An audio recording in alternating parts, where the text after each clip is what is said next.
Olá pessoal, tudo bom com vocês? Então, como é que vocês estão?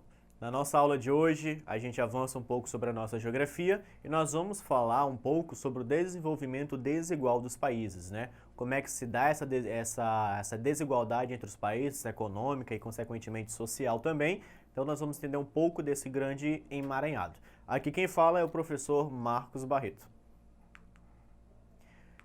Antes de nós começarmos, é fundamental nós entendermos um pouco sobre o que é o conceito de desenvolvimento, o que ele prega, o que ele sinaliza para a gente, né? Então, nesse sentido, desenvolvimento é toda ação ou efeito relacionado com o processo de crescimento, evolução de um objeto, de pessoa ou uma situação em uma determinada condição.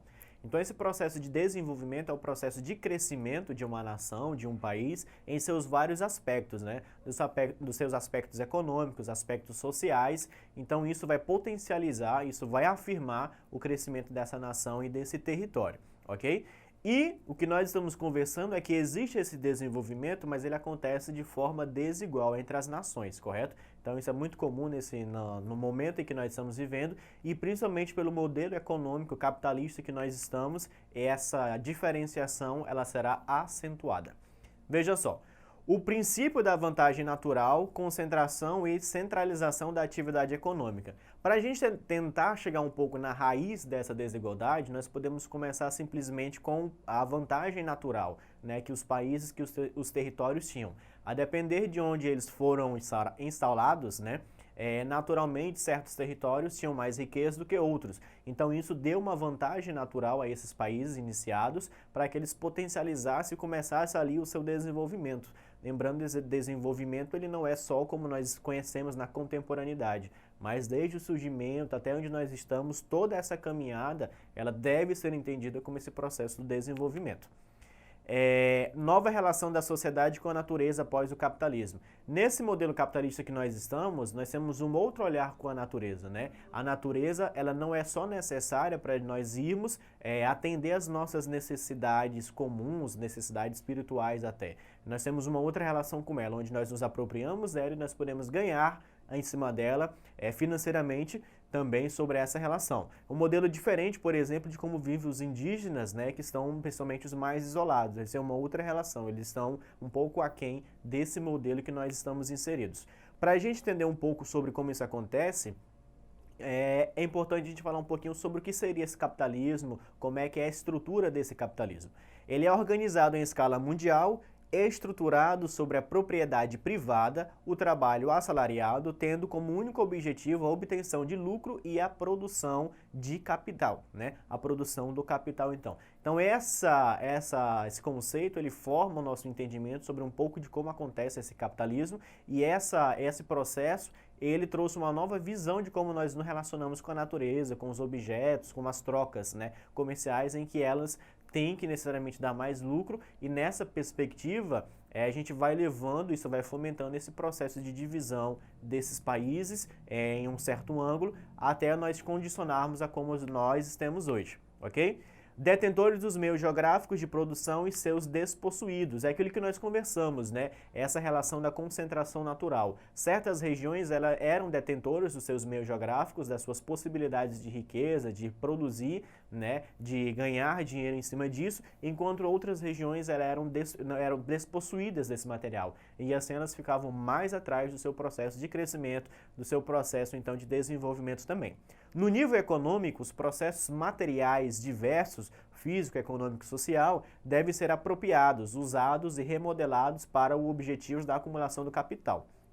Então o capital ele vai se acumular através dessa esfera econômica das mais diversas modalidades, né? Os aspectos físicos, econômicos e sociais e a partir daí, de todas essas formas, ele buscar oferecer produtos, serviços, alguma coisa nesse sentido, para que ao final ele possa estar gerando esse lucro e assim tendo novas propriedades privadas e ampliando cada vez mais a sua construção, porque ele não tem necessariamente um objetivo fixo, né? Enquanto ele puder ter essa intensificação, ele assim vai ser continuado.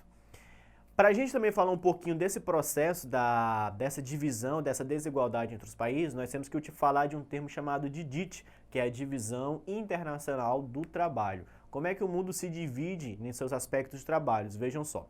é a distribuição da produção econômica e industrial internacional, considerado que é impossível que um único país seja potencialmente produtor de todas as mercadorias. Dividem-se os campos de especialização produtiva pelas diversas partes da Terra. Então, como é que acontece, professor, a divisão internacional do trabalho?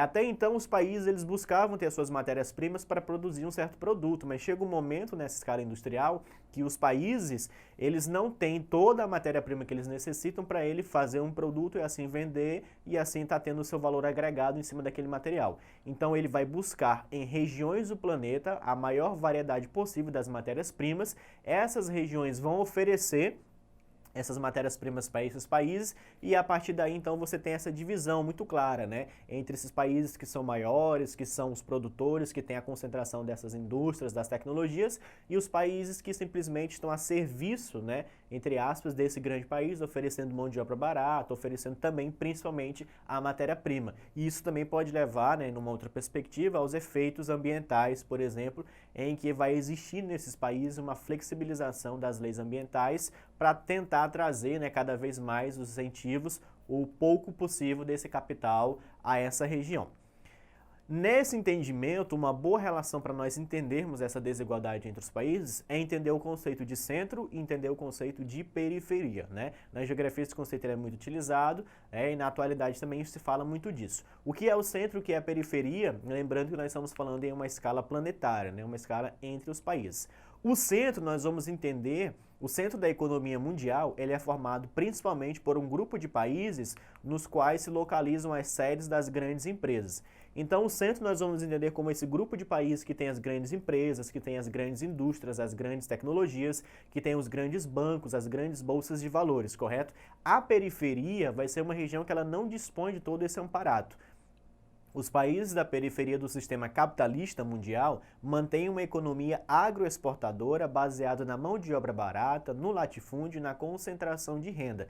Então, periferia porque eles estão um pouco à margem desse centro, certo? E eles estão ali sendo abastecidos, eles estão ali sendo incorporados com o entendimento e com o querer desses países de centro, com um pouco do que eles estão propondo para eles. Mas esses países da periferia, eles se concentram, eles se caracterizam por esse processo, né, de ser agroexportador, então trabalhar muito ali com agricultura, com agronegócio, voltado para exportação, a figura dos latifúndios, que são as grandes propriedades, e também da concentração de renda, onde poucas pessoas, né, concentram muito dinheiro e a grande parte da população, ela não concentra, ela não chega a ter acesso a esse material. E o Brasil, nessa relação de centro e periferia, ele é um país em que a sua característica é um país que ele é periférico, né? O nosso sistema econômico, ele está totalmente inserido, se você observar, com base nos seus conhecimentos, ele está totalmente inserido dentro desse conceito. E essa relação de centro e periferia, ela não é só de agora, tá, gente? Ela é desde sempre,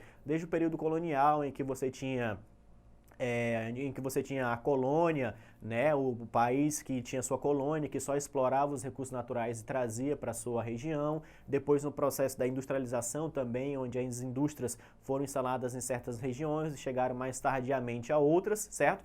E também nesse modelo capitalista econômico que nós estamos, essa relação ela também se mantém, né? Essa relação de centro e periferia, onde esses países periféricos eles vão fomentar esses aspectos. A matéria-prima, a mão de obra barata, né? Para que eles também sejam de alguma forma agraciados com todo esse padrão econômico capitalista e também possam estar buscando, almejando também o seu desenvolvimento e se inserir nessa relação do centro e não mais de periferia. Então vejam que isso ele é um ciclo, ele continua.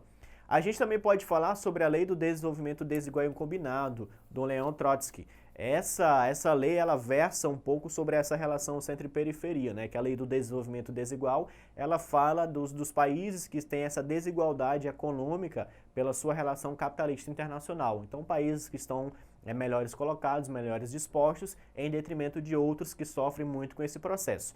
E essa relação do desenvolvimento combinado que ele fala, é a intrínseca relação que vai existir entre os países que são de centro, né, e os países que são pequenos, onde esses países periféricos, na verdade, eles vão levar, apesar de serem periféricos, apesar das suas dificuldades, mas eles vão receber desses países centrais grande tecnologia, principalmente as industriais, para que eles se estabeleçam. Então, ao mesmo tempo que eles estão na área periférica desse sistema mundo capitalista, mas eles também estão tendo acesso a boa parte dessa tecnologia para se inserir no seu país e assim buscar contornar ali os seus problemas, as suas dificuldades e também está tentando fazer esse ingresso, né, nesse novo sistema de formulação, ok? Lembrando que também essas desigualdades, elas não antecedem, como nós estamos conversando, não antecedem só agora. Ela tem desde aquela relação entre os países e suas colônias também, né, desde aqueles primórdios, onde se buscava, subjugava, fazia exploração daquelas regiões, até que ela chegasse a um processo de emancipação, de independência e buscasse ali ter o seu processo de desenvolvimento. Então isso levou muito tempo. E essa escala ela é muito grande no mundo, né, no nosso continente americano também, e também no continente africano, né, nesse aspecto econômico internacional mundial, é uma região que mais sofre com essa relação e que essa relação centro e periferia, ela se torna também gritante. Muito bem. Avançando um pouco sobre as nossas atividades, vamos fazer aqui 2 exercitandos, né, sobre isso que nós estamos conversando. A primeira pergunta diz o seguinte, sobre a DIT, a Divisão Internacional do Trabalho. Com o desenvolvimento da economia informacional e da globalização, estruturou-se cada vez mais a Divisão Internacional do Trabalho. Sobre essa DIT, é correto afirmar que, primeiro, circunscreve-se aos limites territoriais dos países envolvidos. 2. Se estabelece entre os agentes econômicos localizados em uma estrutura global de redes e fluxos. Terceiro, compreende agentes que podem aparecer em posições diferentes de um mesmo país. Inciso, envolvendo os produtores de matérias-primas provenientes de recursos naturais que estão nos países centrais, eliminando as desigualdades internacionais. Nesse sentido, quais são as alternativas corretas?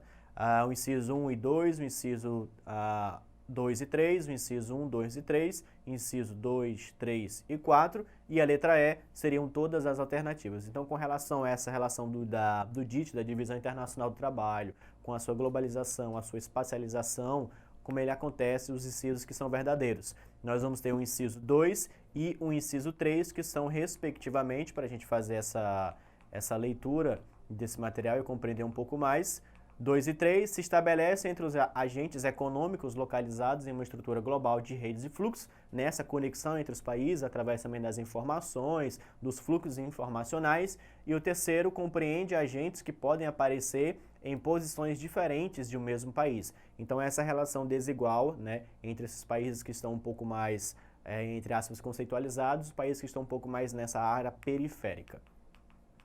A nossa segunda atividade, para a gente fechar a nossa aula de hoje, diz sobre: dados recentes mostram que muitos são os países periféricos que dependem dos recursos enviados pelos imigrantes que estão nos países centrais. Grande parte dos países da América Latina, por exemplo, dependem hoje das remessas de seus imigrantes. Para se ter uma ideia mais concreta, recentes dados divulgados pela ONU revelam que somente os indianos recebem 10 milhões de dólares de seus compatriotas no exterior. No México, o segundo maior volume de divisas, esse valor chega a mais de 9 bilhões de dólares, e nas Filipinas, o terceiro, mais de 8 bilhões de dólares. A nova Obesbard, né, a nova desordem mundial.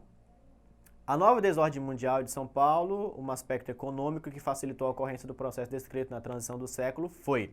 Então vejam só, um aspecto do mundo globalizado que facilitou a ocorrência no processo descrito, esse processo então de troca, da circulação então do bem e do financeiro, como ele acontece, como ele se intensifica. Letra A, integração de culturas distintas. Letra B, avanço técnico das comunicações. Letra C, quebra de barreiras alfandegárias. Letra D, flexibilização das regras trabalhistas. E letra E, desconcentração espacial da produção. Então, o fenômeno que explica essa conexão vai ser a letra B, o avanço técnico das comunicações. Né? Como vocês lembram, nós estamos nessa terceira revolução industrial caracterizada pelo meio técnico, científico e informacional, em que as redes, as comunicações, os fluxos, eles acontecem com mais intensidade e o financeiro também se dá desta forma. Queridos, para mais informações, para mais exercícios, vocês encontram na plataforma Eduque. Obrigado pela atenção de vocês, nos vemos breve, até mais.